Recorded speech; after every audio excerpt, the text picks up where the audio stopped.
This is your inner tie rod, and this is your outer tie rod. This ball and socket, when it starts to wear out and get real loose, that results in a lot of free play in your front wheels, and it's impossible to get an accurate wheel alignment. The car tends to drift on the road because this ball and socket is moving in and out, and the wheels can't maintain a straight direction. This is a accordion dust boot that protects the ball and socket from dirt and grime and moisture.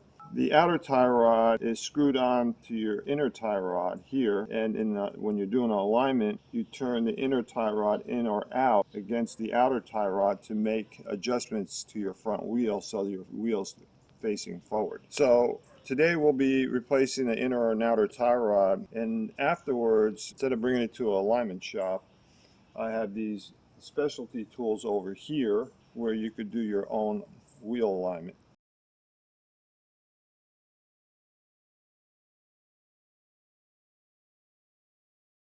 So the wheel is off the ground, and if you just try to move the wheel laterally like this, it shouldn't move at all. And that free play is the result of the ball and socket of the inner tie rod moving in and out because it's worn out.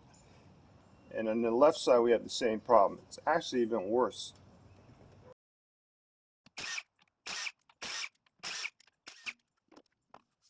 Alright, since we're working on the right side, I'm going to turn the steering wheel to the left to extend the tie rod. I'm using a 14mm open end to hold the center shaft from moving. I'll be using a 19mm to loosen up the jam nut, which is right here. Okay.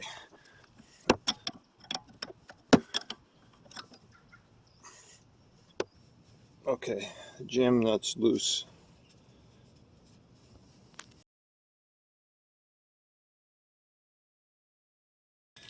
Okay, now we remove the outer tie rod away from the steering knuckle over here. We have to remove this cotter pin. So that's a 19mm nut. I'll make a series of hammer blows on the knuckle right here where it connects to the outer tie rod, and that should vibrate the outer tie rod out.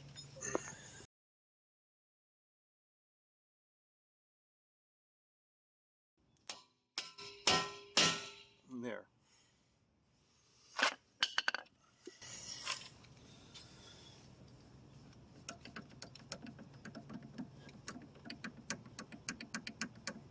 And that's that ball and socket that's loose. So I'm going to count the number of turns to remove the outer tie rod, and when I install the new one, I'll use the number of turns as a baseline to get me approximate where the wheel was with the old tie rod. So that's 1, 2, 3, 4, 5, 6, 7, 8, 9, 10, 11, 12. 12 turns. And this outer tie rod's shot too. See the dust boot? The ball and socket's also worn out. Not extremely bad, but it's worn out. Now I'll remove this band clamp. There is a clamp on the other side of that dust boot that I need to remove.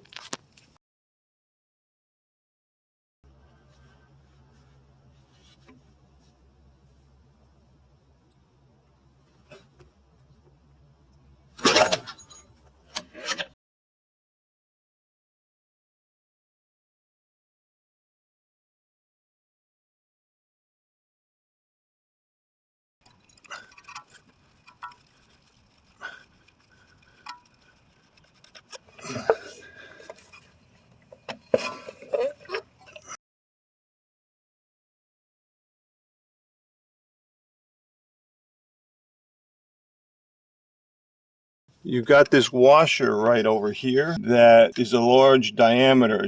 It's larger than the diameter of this inner tie rod ball and socket. So I'm going to take a hammer and try to loosen that up.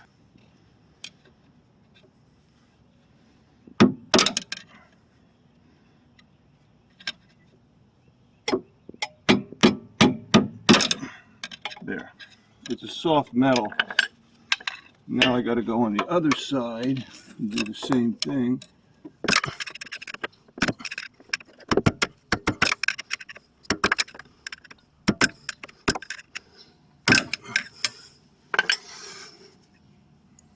Okay, that's away.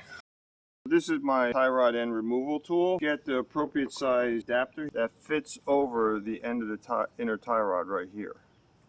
And once this is fitted on, take this tool, slide that over the inner tie rod, and line it up here like this. Then you have the length and the lever to torque the inner tie rod off using a 1/2-inch socket wrench.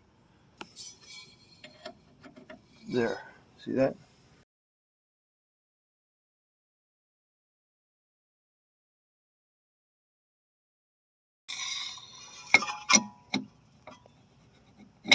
Okay, now it's on.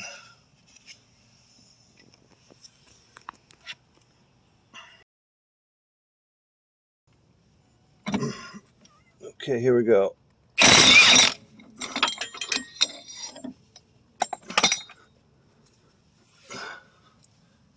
And there we go.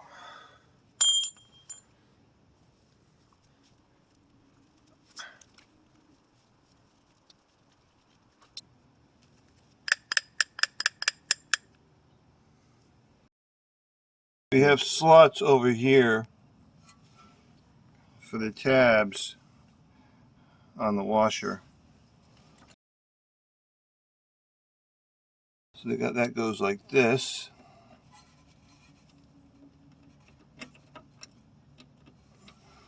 And then we just screw the new inner tie rod in.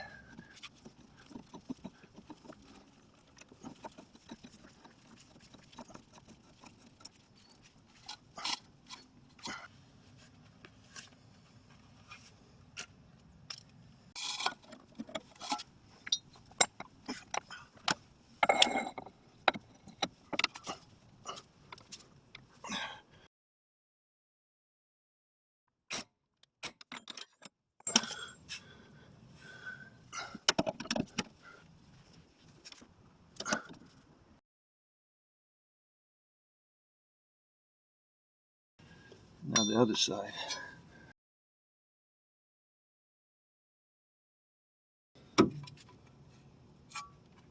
And I'll put some wheel bearing grease in here.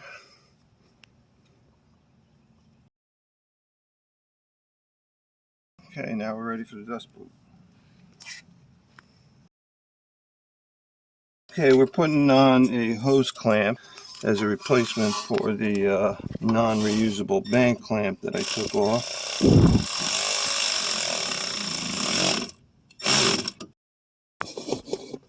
Yeah, that's on.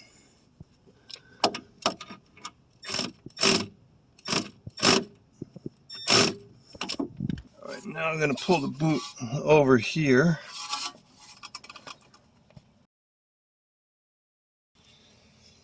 And then I put the clamp on.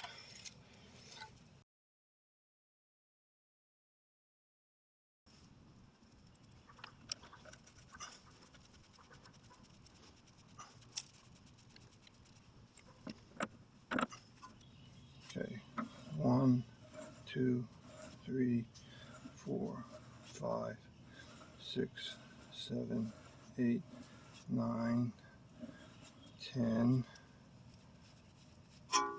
11, 12.